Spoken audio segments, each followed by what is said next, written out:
எதுக்குமா இப்ப என்ன அடிச்சா? என்ன பார்த்தால அதுக்கு தான் அடிச்சேன். பாத்துன்றதுக்காக அடிப்பியா? ரோட்ல போனா பார்க்கதான் செய்வாங்க. என் புருஷனை தவிர வேற யாரும் என்ன பார்க்க கூடாது போ. என் பேர் லக்ஷ்மி. இந்த மாதிரி ஒரு புருஷன் கிடைக்கிறதுக்கு நான் பாக்கியம் பண்ணிருக்கணும். அதனாலதான் நான் யோக்கியமா இருக்கேன். நான் எந்த அளவுக்கு யோக்கியம்னா, என்னடா மூடின கோவில்ல கும்பிடுறேன்னு பாக்குறீங்களா? ஏன்னா உள்ள இருக்க கடவுள் ஆண், அவரை கூட பார்க்க கூடாதுன்ற அளவுக்கு யோக்கியம்னா. ஹலோ, சொல்லுமா. கோயிலுக்கு போயிட்டு வீட்டுக்கு போயிட்டு இருக்காங்க. என்ன வேண்டிக்கிட்ட? நீங்க சந்தோஷமா இருக்கணும்னு. ஓகே, என் ஒய்ஃபோட வேண்டுதல் தான் என்னை சந்தோஷமா வச்சிருக்கேன். ஏமா சந்தோஷ ராணி, வா. இவளோட பேரு ராணி தான்.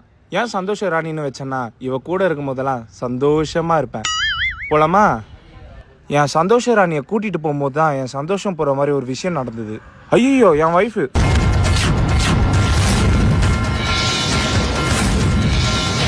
ஒரு பொட்ட புள்ள என்ன அடிச்சிட்டல, இன்னும் விட மாட்டேன்டி.